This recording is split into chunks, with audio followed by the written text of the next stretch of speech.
नमस्कार दोस्तों, आप सभी का स्वागत है आपके अपने यूट्यूब चैनल पे।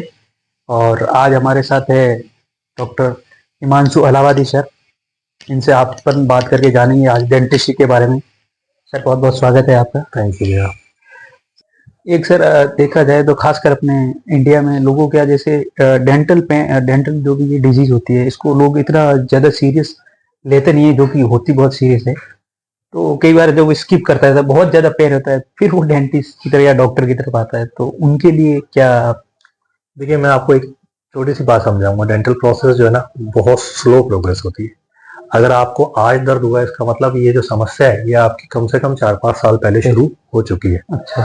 अगर आप उस समय में ही आ जाएंगे तो हम छोटा सा प्रोसेस होता है फिलिंग, उस केरिस को क्लीन करेंगे और उसकी फिलिंग कर देंगे। ठीक है, आपका टाइम भी बचेगा, आपका एक्सपेंसेस भी बचेगा, आपका पेन भी बचेगा। पर प्रॉब्लम यही आती है क्योंकि उसको कोई पेन नहीं होता, इसलिए वो आता नहीं है। तो मैं अधिकतर यही कहता हूँ कि आप साल में एक बार एटलीस्ट डेंटिस्ट को दिखाइए, ताकि वो आपकी उन समस्याओं को आपको बता देगा जो अभी आपको पेन नहीं कर रही पर भविष्य में आपको पेन कर सकती है। तो आप समय रहते उनको करा लेंगे तो आप फाइनेंशियली भी और हेल्थ वाइज भी बचेंगे। सर आजकल अपन देखते हैं कि डेंटिस्ट्री में दांतों की प्रॉब्लम बहुत आम हो गई है। पेशेंट काफी आपके पास आते ही होंगे, तो क्या कारण रहा सर, इतनी प्रॉब्लम क्यों आजकल बढ़ रही है। देखो, डेंटिस्ट्री ना ईमानदारी से एक लाइफ स्टाइल प्रॉब्लम है। अच्छा। तो आजकल अपन बहुत रिफाइंड खाना खाने लग गए हैं, चिपचिपा खाने लग गए हैं, बहुत बार खाना खाने खाते हैं, सारा दिन खाना खाते रहते हैं, तो उससे कुछ ना कुछ दांतों में फंसा हुआ रह जाता है। तो यही एक कारण है कि डेंटल प्रॉब्लम्स बढ़ती जा रही है। अच्छा। तो सर एक दांतों से बच्चों से एक टीनेज के बच्चों में देखा जाए, आप आजकल दांत जो है वो ऊपर से दो डबल दांत निकले होते हैं, उनको पेरेंट्स को चिंता रहती है कि इसका क्या कुछ देखो, रहे। ये ना दो तरीके के होते हैं। कुछ तो होते हैं सेल्फ करेक्टिंग, जैसे मतलब जब पुराना दांत गिर करके नया दांत आ रहा होता है, तो उस प्रोसेस में दांत कई बार अपने आप आड़े टेढ़े होते हैं और अच्छा। समय के साथ साथ ठीक हो जाते हैं। ठीक है। और कईयों के अंदर हमको प्रोफेशनल इंटरफेरेंस करना पड़ता है, पर ये जज करना पेरेंट्स के बस का नहीं है। तो मैं यही एडवाइस करूंगा कि बच्चों को रेगुलरली डेंटिस्ट को दिखाएं। और एक इसके कोई मतलब किसी के दांत जैसे ब्रेसेट लगाते हैं या कुछ कोई सर्टन एज होती है या उनका। देखो, ब्रेसलेट लगाने की ऐसे तो कोई एज नहीं है, आप कभी भी लगवा सकते हैं। पर आइडली हम मानते हैं कि जो मिक्स डेंटिशन फेज है, मतलब जिसमें आपके दूध के दांत गिर के नए दांत आए हैं, उसके खत्म होते ही मतलब 11 से 11.5 साल के एज में ब्रेसेस लगाने का सबसे अच्छा समय माना जाता है, क्योंकि उस समय बच्चे की पूरी ग्रोथ नहीं होती। तो हम लोग, अगर हमको हड्डी में भी कोई बदलाव करना पड़ता है तो वो हम आराम से कर पाते हैं। डॉक्टर साहब जैसे कोई आरसीटी कराता है उसके बाद कैप लगानी कितनी जरूरी है या लगाना चाहिए, उसके बारे में क्या। देखिए, आरसीटी नॉर्मली तब होती है जब दांत के अंदर बहुत बड़ा कीड़ा लग जाता है। अच्छा। तो जब हम उसको क्लीन करते हैं तो दांत का एक बहुत बड़ा पोर्शन हमको काटना पड़ता है, तो उसको मजबूती देने के लिए कैप लगाई जाती है। पर अगर किसी के कोई छोटे से कीड़े से ही इतना अच्छा। दांत खराब हो गया है तो उसको बिना कैप के भी अपन मेंटेन कर सकते हैं। अच्छा। एक डॉक्टर साहब अपने इम्प्लांट के बारे में सुना है, इम्प्लांट क्या कैसे रहता है, इनको जरूरत है। इम्प्लांट दांत लगाने का तरीका है। लोग अधिकतर समझते हैं कि इम्प्लांट दांत का तरीका है, दांत का तरीका नहीं है, दांत लगाने का तरीका है। तो जैसे दो तरीके से फिक्स दांत लगाए जाते हैं। एक को हम ब्रिज कहते हैं, ब्रिज मतलब पुल। पुल का मतलब एक सिरे को दूसरे सिरे से बांध दो। इसके अंदर हम जो गायब दांत है उसके आगे पीछे के दोनों दांतों को छोटा छोटा ग्राइंड करते हैं, प्रिपेयर करते हैं और उस पर 3 यूनिट का ब्रिज बन के आता है। ठीक है। अगर हम आसपास के दांतों को ग्राइंड नहीं करना चाहते तो उसके लिए हम उन दोनों दांतों के बीच में जो हड्डी है उस पर एक टाइटेनियम का स्क्रू लगाते हैं। वो टाइटेनियम का स्क्रू बोन जब अच्छी तरह से पकड़ लेती है उसके बाद हम उसके ऊपर दांत लगा देते हैं। उसको इम्प्लांट रिटेन प्रोस्थेसिस कहते हैं। ठीक है। और कई ऐसी जगह मान लीजिए दूसरा सिरा है ही नहीं, सबसे लास्ट का दांत आपका गायब हो गया, तो हम वहां ब्रिज लगा ही नहीं सकते, तो वहां पे हमको इम्प्लांट ही लगाना पड़ता है। अच्छा। कई बार डेंचर जिनके बनाते हैं उनको डेंचर अच्छा नहीं लगता या वो फिक्स दांत चाहते हैं, तो इन इम्प्लांट की मदद से हम लोगों के फिक्स कंप्लीट डेंचर भी बनाते हैं। डॉक्टर साहब जैसे कोई पेशेंट कोई भी आदमी जो कुछ खाता है तो उसको मतलब ठंडी आइसक्रीम खा ली लाइक, तो उसको ठंडा फील होता है, तो वो क्या मतलब क्या उसको क्या मानते देखो, इसको हम सेंसिटिविटी कहते हैं। सेंसिटिविटी के ना बहुत से कारण हो सकते हैं। हैं। जो सबसे कॉमन कारण है वो ये है कि आपके दांतों के जो ऊपर का प्रोटेक्टिव सरफेस है इनेमल, वो घिस गया है। अब वो या तो आपकी नाइट ग्राइंडिंग है, रात को आप स्ट्रेस में दांतों को भींचते हैं, उससे घिस गया होगा, या फिर आप ब्रशेस को बहुत तेज ब्रश करते हैं जिससे आपके जहाँ मसूड़ा और दांत मिलते हैं वहां आपके दरारें आ गई होंगी, या फिर जो लोग गुटखे वगैरह लेते हैं वो एक जगह पे गुटखा तंबाकू दबा के रखते हैं, अच्छा। वहां पे अलग तरीके की एक घिसावट हो जाती है एनेमल पे। ठीक है, तो उनसे सेंसिटिविटी डेवलप हो सकती है। या फिर हो सकता है कि आपके गम्स नीचे जा रहे हो, किसी कारण से मसूड़े नीचे जा रहे हो, तो जो रूट का पोर्शन है वो एक्सपोज हो गया, उससे सेंसिटिविटी हो सकती है। या कुछ इनिशियल केरीज होती हैं जब दांतों में कीड़े लगने शुरू हो जाते हैं, तो वो भी शुरुआत में सेंसिटिविटी जैसी कंप्लेन करते हैं। तो नॉर्मली मैं कहूँगा अगर आपको सेंसिटिविटी जैसी है तो सेंसिटिविटी की बहुत सी पेस्ट आती है बाजार में, आप उनको इस्तेमाल कर सकते हैं, पर एक बार आप डेंटिस्ट को दिखा के पहले ये कंफर्म कर लीजिए कि वो सेंसिटिविटी का कारण क्या है। अच्छा अच्छा, ठीक है। एक डॉक्टर साहब, अपने देखा जाए तो ये मल्टीपल कलर के कैप्स होती है, जो उसका क्या मतलब अलग अलग कैसे क्या रहता है? देखिए, मोर ओवर जो कैप्स है ना, ये सब कैप्स का जो डिफरेंट डिफरेंट है, ये सब अलग अलग प्राइजेस के लिए है। ठीक है, तो एक मेटल की कैप आती है, मजबूत होती है पर वो चांदी जैसी दिखती है, स्टील जैसी दिखती है। एक मेटल फ्यूज सेरेमिक आता है जिसके अंदर तो मेटल है और उसके ऊपर दांत के रंग का मटेरियल चढ़ा दिया जाता है, तो वो सुंदर दिखती है। और आजकल एक अलग तरीके की कैप आने लगी है जिसको हम मेटल फ्री कैप कहते हैं, जो जरकोनिया मटेरियल की होती है, वो बहुत सुंदर मानी जाती है। तो ईमानदारी की बात यह है कि जितना आप सुंदर दांत चाहते हैं उतना आपको ज्यादा खर्च करना पड़ेगा। तो मेटल से लेकर जरकोनिया तक सब फंक्शनली आपको ऑलमोस्ट सेम रिजल्ट देते हैं। पीछे के दांतों में आप मेटल फिर भी लगा सकते हैं, पर आगे का दांत है तो आपको बहुत सुंदर दांत की जरूरत है, तो आपको जरकोनिया में जाना पड़ेगा। और जो डॉक्टर साहब, अल्कोहल कंज्यूम का कुछ इफेक्ट रहता है, जो अल्कोहल रेगुलरली कंज्यूम करते हैं या कभी कभी करते हैं उनके लिए? देखो, अल्कोहल कंजप्शन का दांतों पे इटसेल्फ कोई इफेक्ट नहीं रहता, पर जो अल्कोहल ज्यादा लेते हैं तो ये हम मानते हैं कि उनके माउथ ड्राइनेस बढ़ जाती है, माउथ में बर्निंग सेंसेशंस बढ़ सकते हैं, तो उनको माउथ के अदर जो गम्स की और चीक्स की डिजीज है उसके होने की प्रोबेबिलिटी बढ़ जाती है। डॉक्टर साहब, माउथ ड्राइनेस एक जैसे कई पेशेंट होते हैं जिनकी सलाइवा नहीं बनता, तो सलाइवा कुछ लोग आर्टिफिशियल भी आजकल मेडिकेट आर्टिफिशियल माउथ वॉशेस आते हैं सलाइवा के लिए, खासकर ये उनके लिए एडवाइजेबल होता है जिनके रेडियोथेरेपी वगैरह होती है तो उसके अंदर सलाइवा कम बनता है, तो उसके पर्टिकुलरली अलग से माउथ वॉशेस आते हैं जो आपको डॉक्टर प्रिस्क्रिप्शन पे लेनी चाहिए। लोगों को दांतों की सफाई के लिए क्या क्या मतलब कैसे करना है? ब्रशेज कौन सा यूज करना चाहिए, कितने टाइम ब्रश करना चाहिए, या कैसे सेंसिटिविटी को रोका जाए या उसके लिए? देखिए, दांत साफ करने का जो नॉर्मल तरीका है, जो नॉर्मल उपाय है, वो टूथ ब्रशिंग है। ठीक है, आपको सुबह और शाम दोनों समय ब्रश करना चाहिए। और एक चीज देखिए, हम जब भी बात करते हैं हम कहते हैं टूथ ब्रशिंग, हम टूथ पेस्टिंग की बात नहीं करते। और अधिकतर क्या है, जो पेशेंट है या जो कॉमन मैन है वो पेस्ट पे ज्यादा तवज्जो देता है, कौन सी पेस्ट करें, क्या करें, कैसे करें, उसकी बजाय हमको ब्रश पे ज्यादा फोकस करना चाहिए। नरम ब्रश करें, हल्के हाथ से ब्रश करें, ज्यादा ताकत नहीं लगाएं, और 2 से 3 मिनट सुबह, 2 से 3 मिनट शाम को ब्रश काफी होता है, सारा दिन उसको रगड़ने की जरूरत नहीं होती।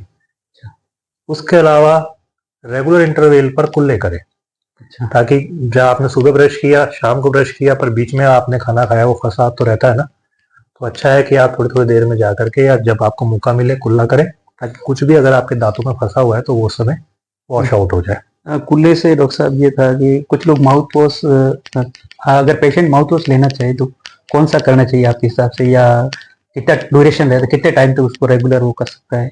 ये माउथ वॉश आप यूज कर सकते हैं बिटवीन ब्रशिंग अगर आपको चाहिए तो, पर माउथ वॉश का बेसिक कंसर्न जो है वो है बैड ब्रेथ कंट्रोल करने का। ठीक है, माउथ वॉश 2 तरीके के आते हैं, एक तो मेडिकली प्रिस्क्राइब माउथ वॉश होते हैं, वो तो आप तभी इस्तेमाल करिएगा जब आपको कोई डेंटिस्ट एडवाइस करता है। उसके अलावा कन्फेक्शनरीज में भी माउथ वॉश आते हैं जो आप यूज कर सकते हैं, पर बहुत रेगुलरली नहीं करना चाहिए, क्योंकि माउथ वॉश से आपको अगर आप कंटिन्यू करते हैं तो ड्राई माउथ होना, बर्निंग सेंसेशन होना की प्रॉब्लम्स हो सकती है। अच्छा, एक डॉक्टर साहब ये कि कोई जो जिनके दांत निकलवाने होते हैं उनको एक डर सा रहता है कि मैं दांत निकालूंगा तो क्या पता मेरे आंखों पे इफेक्ट करेगा या कितना पेन होगा, या ऐसा कुछ? ये बिल्कुल मिथ है। अगर ऐसा कहीं हो रहा होता कि दांत निकालने से आंखें कमजोर होती तो हम साथ में चश्मे बेच लेते यार। नहीं, ऐसा कुछ नहीं होता। पर ये है कि पहले उम्र के साथ ही दांत निकलते थे, उसके साथ साथ ही आंखें कमजोर होती थी, तो लोगों ने दोनों को जोड़ दिया कि दांत अच्छा। निकालते हैं तो आंखें कमजोर होती है। ऐसा कुछ भी नहीं होता। अच्छा, एक आजकल देखा खासकर शादियों में ट्रेंड चल रहा है, दांतों की स्केलिंग करवाना, दांतों को पॉलिश करवाते हैं कॉस्मेटिक डेंटिस्ट का, तो ये कहीं ना कहीं। नहीं, ये मतलब शादियों वाला कंसेप्ट नहीं है, ये नॉर्मली आपको करवाना चाहिए। ठीक है, आप सोचिए जिस प्रोसेस के लिए हम आपको कह रहे हैं कि आपको सुबह शाम ब्रश करना है, तो साल में एक आध बार तो आपको प्रोफेशनल एडवाइस की जरूरत पड़ती है। हर बार अपनी ब्रशिंग आप परफेक्ट तरीके से कर पाए ये जरूरी नहीं है। तो इसलिए आपको साल में एक बार डेंटिस्ट के पास जाना चाहिए। अगर दांतों के बीच में कुछ फंसा हुआ जमा हुआ रह गया है तो डेंटिस्ट उसको क्लीन कर देगा। ये बिल्कुल क्लीनिंग प्रोसेस है। इसको ऐसे मत समझिए कि आपके दांतों का कोई इलाज किया जा रहा है या वो मशीन ऐसी है जिससे आपके दांतों पे स्क्रैचेस आ जाएंगे, खराब हो जाएंगे। नहीं, ऐसा नहीं होता। ये एक तरीके से आप मान लीजिए आप प्रोफेशनल ब्रशिंग करवा रहे हैं। अच्छा। तो मैं ये नहीं कहता कि आप हर साल करवाइए, पर हर साल कम से कम दिखाइए ताकि अगर जरूरत पड़ती है तो वो की जा सके। एक डॉक्टर साहब, जैसे इंडिया में देखा जाए तो जो भी कैंसर पेशेंट है उनमें से 20% जो है वो कैंसर ओरल कैंसर है, तो क्या कैसे इसको मेंटेन कर सकते हैं, या शुरुआती दौर से कुछ देखिए, एडवाइस? ओरल कैंसर के दो मुख्य कारण होते हैं। एक कारण तो सबको पता है, तंबाकू स्मोकिंग ये सब करेंगे तो ओरल कैंसर के चांसेस बढ़ेंगे। दूसरा क्या होता है कि उम्र के साथ साथ कई बार आपके दांत जब टेढ़े मेढ़े हो जाते हैं, शार्प हो जाते हैं, तो वो शार्प एज कंटिन्यू आपके मसूड़े पे गाल पे चुभते रहते हैं, तो लोगों को उसकी आदत पड़ जाती है। या फिर किसी का अक्कल जाड़ है, वो अक्कल जाड़ किनारे पे पड़ा हुआ है, वो बार बार उस गाल को चुभ रहा है और उस पर घाव किया जा रहा है, हम उसको अवॉइड करते हैं। उसको अवॉइड नहीं करना चाहिए क्योंकि ये क्रोनिक इरिटेशन से भी कैंसर होने के चांसेस होते हैं। तो अगर दांतों से कोई आपको लग रहा है कहीं चुभ रहा है तो डेंटिस्ट के पास जाइए, वो उसको थोड़ा सा गोल कर देगा, स्मूथ कर देगा, या कहीं फिलिंग की जरूरत है तो वो कर देगा, या अक्कल जाड़ आपकी ज्यादा ही बाहर आ रही है तो उसको निकालने की एडवाइस आपको देगा। उसको आपको मानना चाहिए। और ये तो हमको पता ही है कि अगर तंबाकू आप ले रहे हैं तो उससे कैंसर के चांसेस बढ़ते हैं, तो बेहतर है कि आप उसको ना लें, छोड़ दीजिए। और सर, ये तंबाकू से एक जो तंबाकू खाते हैं, गुटखा खाते हैं, उनके दांत में टाटर पीलापन जमा रहता है, क्या उनके दांत एकदम साफ एकदम वाइट होना पॉसिबल है? हाँ, काफी हद तक पॉसिबल है। उसके लिए दो प्रोसेस होती है, उसको हम ब्लीचिंग कहते हैं। ब्लीचिंग एक तरीके का केमिकल है जिसको हम टूथ पे अप्लाई करते हैं, और 1 घंटे का प्रोसेस होता है ऑलमोस्ट, जिससे उनके टूथ नॉर्मल कलर में आ जाते हैं। नॉर्मल कलर में आ जाते हैं, व्हाइटनिंग की बात नहीं कर रहे हो। अच्छा। नेचुरल कलर में आ जाते हैं। और सर, एक देखा आरसीटी जो डेंटिस्ट्री में होती है, अगर आरसीटी कोई आजकल देखा जाए कोई मल्टीपल टाइम में करता है, कोई एक दिन में ही आरसीटी कर लेता है, तो वो कैसे, क्या पेशेंट को देखिए, सिंगल सिटिंग आरसीटी और मल्टीपल विजिट आरसीटी दोनों ही एक ही प्रोसेस है।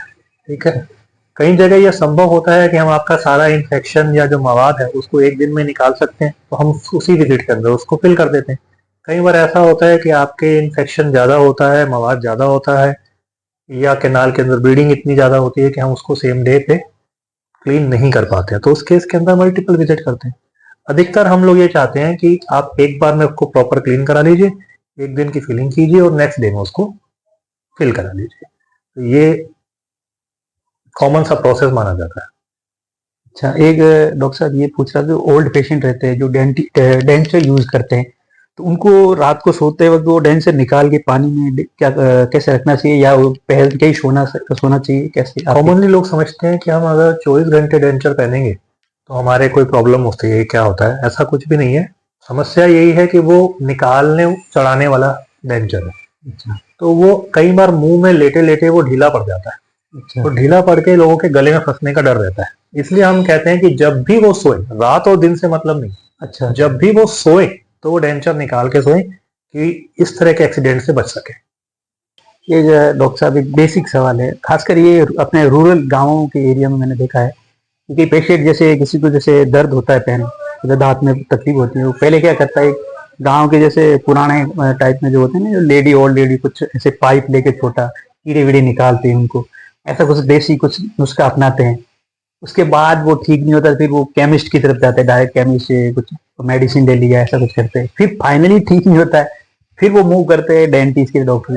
तो ये कितना नुकसानदायक हो सकता है या देखिए, आप जितना समय लगाएंगे उतना ही दांत के अंदर कैरियस प्रोग्रेस करता जाएगा। तो अगर सिंपल फिलिंग है वो आरसीटी में कन्वर्ट हो जाएगी, आरसीटी है तो फिर हमको दांत निकालने तक की नौबत आ सकती है। इसलिए मैं अधिकतर यही कहूँगा कि अगर आपको किसी भी तरीके की डेंटल कंप्लेंट आती है, तो आजकल तो हर जगह गाँव में भी, शहरों में भी, सब तरफ डेंटिस्ट ईजिली अवेलेबल है। आप आसपास के डेंटिस्ट को ही एक बार दिखाएंगे तो ज़्यादा एक बेहतर डॉक्टर रहेगा। साहब मुझे ये आपसे जानना था कि ये जो इतने जो कीड़े निकालते हैं, इतने कीड़े निकालते हैं, तो क्या ऐसे इतने कीड़े हो सकते हैं दांत में या ये मिथ है क्या है? देखिए, हम जिसको कीड़ा बोलते हैं ना, वास्तव में वो कीड़ा नहीं। वास्तव में वो क्या है कि आपका जो दांत के ऊपर खाना रह गया, वो खाना आपके मुंह में जो बैक्टीरियाज है उन्होंने उन खाने को खाया और उसका बाई प्रोडक्ट बना एसिड। उस एसिड से आपका दांत गल गया। वो गला हुआ हिस्सा क्योंकि काले काले रंग का दिखता है, इसलिए आम भाषा में हम उसको कीड़ा बोल देते हैं। दांतों में ऐसा कोई कीड़ा नहीं है, हमने कभी नहीं देखा कि दांत से हमने कोई कीड़ा निकाला। अच्छा, ठीक है, बस उस गले हुए हिस्से को हम साफ कर देते हैं, हेल्दी टूथ तक उसको कट कर देते हैं और उसमें एक आर्टिफिशियल मटेरियल भर देते हैं जिसे हम रेस्टोरेशन फिलिंग कहते हैं। अपन देखे सर, जैसे पेरेंट्स को ये बहुत आजकल चिंता रहती है कि बच्चों को लेके कि कब उसको ब्रशिंग करवाएं, या उनका एक पर्टिकुलर क्या एज। देखिए, हमारे हिसाब से जैसे ही मुंह में दांत दिखना शुरू हो जाता है वैसे ही अपने को ब्रशिंग शुरू कर देनी चाहिए। अब छोटा बच्चा अपने आप तो ब्रश कर नहीं सकता, तो उसके लिए ब्रशेज आते हैं, फिंगर ग्लव्स ब्रशेज आता है, जो आप एक सिंगल सा ग्लव्स है उसको आप अपने फिंगर पे डाल लीजिए और फिर उससे बच्चों के दांतों को मदर खुद ब्रश करें। सेकेंडली क्या होता है कि हम बच्चों को दूध पीते पीते सुला देते हैं, तो उससे वो जो दूध है वो दांतों के अंदर जम जाता है और फिर उनको कीड़े लग जाते हैं। इसको हम नर्सिंग बोटल कैरियस कहते हैं। अच्छा, तो हम हमेशा जो मदर्स आती हैं उनको एडवाइस करते हैं कि रात को बच्चे के दांत साफ करके सुलवाएं, या कई बार अगर आपको नींद में उसको दूध देना पड़ता है तो उसके बाद रुई को पानी में भिगो करके और उससे उनके दांतों को साफ करें, ताकि दूध उनके दांतों पे जमा हुआ नहीं रहे, नहीं तो उनके दांत खराब होने के चांसेस बढ़ जाते हैं। एक डॉक्टर साहब, डेंटिस्ट की आप फ्यूचर कैसे देखते हैं? कोई न्यू कमर जो भी देख रहा है अपने तो डेंटिस्ट बनना, देखिए क्योंकि आजकल सर मल्टीपल काफी जगह डेंटिस्ट दिखते हैं। हाँ, मुझे बहुत से पेशेंट भी आए बोलते हैं कि खूब डेंटिस्ट हैं, पर आज भी पेशेंट जो है वो डेंटिस्ट से ज़्यादा है। डेंटिस्ट्री बहुत अच्छा प्रोफेशन है, नोबल प्रोफेशन है, एक जॉब सेटिस्फेक्शन भी है और इसके अंदर मुझे फ्यूचर बहुत अच्छा दिखता है, क्योंकि रोज नई टेक्नोलॉजी आ रही है, नई टेक्नोलॉजी, और आजकल तो लोग इसके लिए धीरे धीरे अवेयर भी होने लग गए हैं और आकर के अपनी कॉस्मेटिक्स के बारे में, अपनी प्रॉब्लम्स के बारे में खुल के डिस्कस करते हैं और अच्छे से अच्छा ट्रीटमेंट कराने के लिए तैयार रहते हैं। तो मैं ये कहूँगा कि हाँ, डेंटिस्ट्री अभी अपने पीक की तरफ जा रही है, अभी अपने पीक पे नहीं है। तो आपको अच्छी तरह डेंटिस्ट अगर आप बनना चाहते हैं तो ये आपके लिए अच्छी अपॉर्चुनिटी है। डॉक्टर साहब, आपको टोटल कितना एक्सपीरियंस हो गया है? मैं 2004 का पास आउट हूँ, तो लगभग 20 साल मेरी डेंटिस्ट्री को मेरा एक्सपीरियंस हो गया। अच्छा, तो आपका 20 साल का एक्सपीरियंस, एक आप यहाँ पे जो भी देख रहे हैं उनको एक एडवाइस, नहीं, मेरा 20 साल का प्रोफेशनल एक्सपीरियंस बहुत अच्छा रहा है और मैं तो नए कमर्स को कहूँगा कि आपको डेंटिस्ट बनना चाहिए। और ओरल हाइजीन के लिए मैं आप सबको इतना ही कहूँगा कि सिर्फ 2 मिनट सुबह, 2 मिनट शाम को ब्रश करिए, साल में एक बार डेंटिस्ट को दिखाइए। अगर आप ये रेगुलर बेसिस पे करते हैं तो आप मानिए आप अपने दांतों को बार बार ग्राइंड करने से इससे बचा पाएंगे और आपका खर्चा भी कम होगा। थैंक यू डॉक्टर साहब, आप यहाँ हमारे लिए अपने इतना वेल्यूबल आपका टाइम दिया, थैंक यू सर, आपने मुझे मौका दिया। Thank you. Thank you.